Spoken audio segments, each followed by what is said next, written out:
Greetings all, my name is JD from Studio 2105. Welcome back to MixStream Online and another episode of Weekly Update Wednesdays.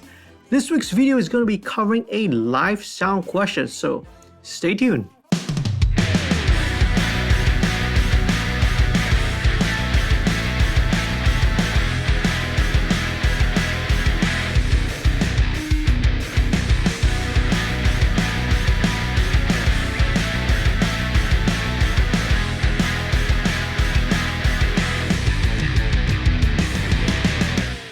Welcome to all the new viewers and a big shout out and thank you to all the patrons who help support the channel financially.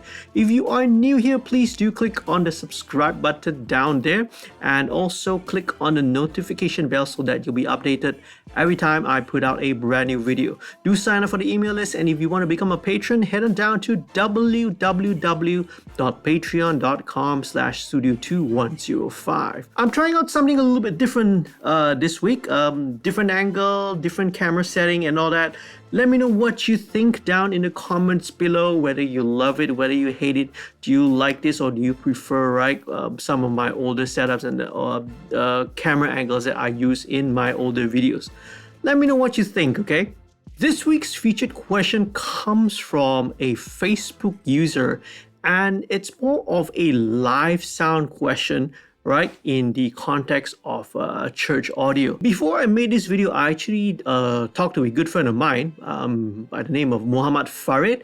He also has his channel on YouTube, PA System Masjid Dan Surau, if I'm not mistaken, the exact name. Sorry Farid if I got the channel wrong. I wanted to find out from him as well whether some of the answers or some of the, the audio issues that's related to churches also apply in masjids and suraus. In fact, it is, both churches and mosques, masjids, and I'm sure to a certain extent even, temples and all the like, share pretty much some of the same issues and same audio concerns as well. So some of these considerations, right, that I'm going to be elaborating further in this video is going to be very, very applicable as well in a masjid, in a mosque, or even in a temple or any other place of worship. So do check out Muhammad Farid's channel. Okay, I'm going to leave the link. It's going to be floating somewhere up here.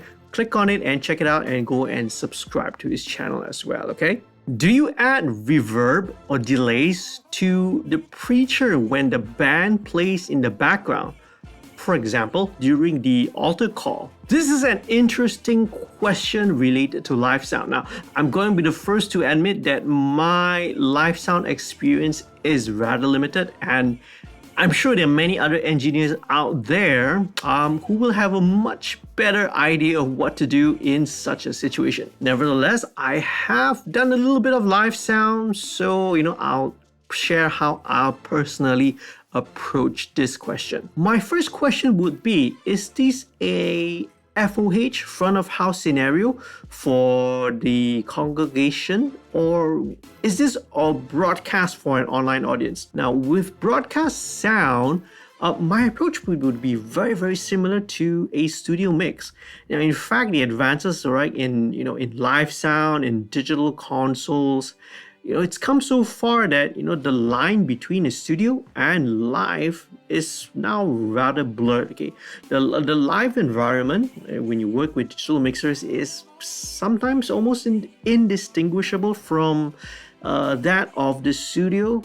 Avid live sound consoles is seamlessly integrates with Pro Tools. Nuendo Live, does the same as well with the Yamaha digital consoles. You can use the same plugins, the same workflow as you would on a DAW in a studio.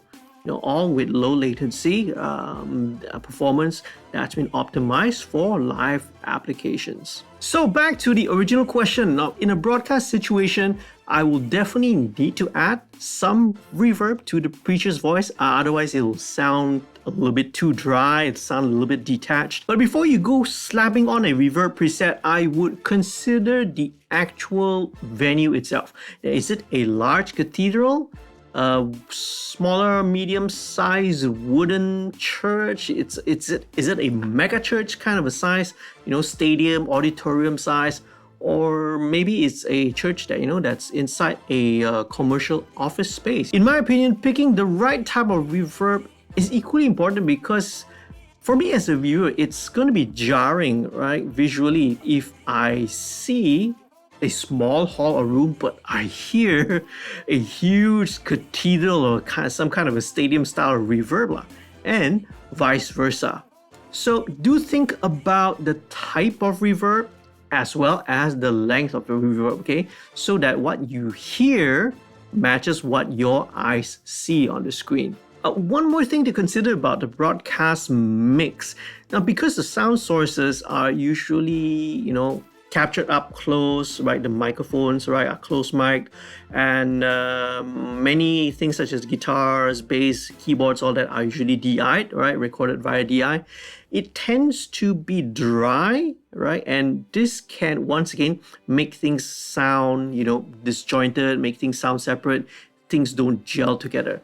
So how do I go about this? What I would do is I would add, 1 or 2 room mics, right?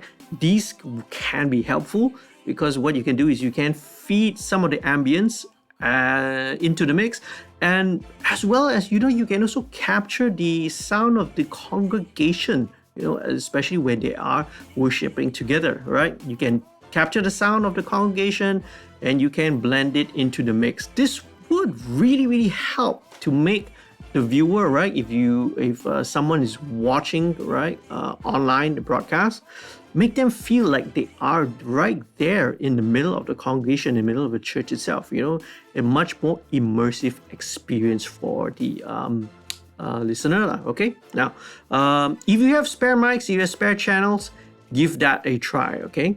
Now let's move on to the FOH, right, front of house. Now for the live congregation itself, the first thing, before I even think about anything else, the first thing I do is I go and ask the preacher. From my personal experience, right, whether a preacher wants reverb on the voice or not is very much down to individual preference. The majority of those that I've mixed for, and again, I have limited live sound experience, okay, right? So the majority of preachers that I've worked for, that I've mixed for, prefer it dry. There are a handful who would prefer a little bit of reverb in the mix. Now again, I would consider the same questions. I consider the acoustics of the actual space and pick the appropriate type of reverb to go along, right, with it in the mix. Now, some churches, right, because of their construction, because of their acoustics, are going to have a much bigger, a much longer reverb time. So very often, sometimes you don't even need to add the reverb because it's naturally going to be there, right, in the space itself. Now, last year, I actually mixed at a church, right? So what I do is I actually set up 2 types of reverb, one short, one long, and also 2 types of delay, right? Also one short mono delay and a longish kind of a stereo delay. And what I do is that, throughout the whole entire duration of the service, I will be adjusting all these sends, right? The FX sends to the different FX groups, just as if I was doing a studio mix. You get to a chorus, when you get to a climactic part of the music, right? I would ride the reverb up, I would add the additional stereo delays. When you get to a verse, when it gets to a quieter part, I would bring some of the long and the long reverbs and delays down, as if it is exactly a studio mix. In a live situation as well, I think it's very important to maintain and also put dynamics into it, especially in live sound. I believe a mix should always be dynamic. So whether this is a church thing, whether this is a spiritual, or whether this is a a secular live sound thing, I think the same principle also applies. Now, of course, in this kind of situation, you gotta be alert, you gotta be paying attention to what's happening on stage, okay?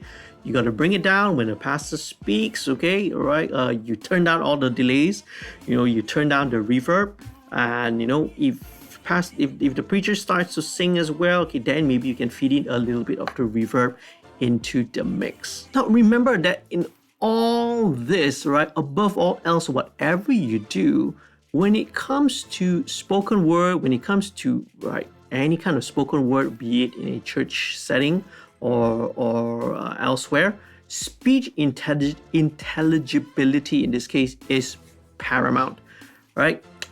So anything that you do, right, must not result in, muffled speech, making the preacher's speech hard to understand, because that would be totally defeating the purpose. For those of you who are live sound engineers and you're watching this video, hey, I would actually want to hear what you think, or I will actually want to know.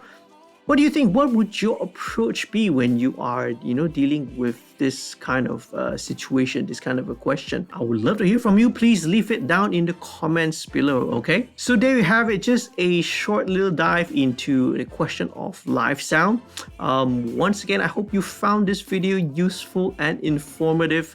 If you do, please do leave a like, do share this with your friends, and if you haven't become a subscriber, please become a subscriber, and also do click on the bell so that you'll be notified every time I put out a new video. Sign on to become a patron if you want to support the channel. Once again, www.patreon.com/studio2105.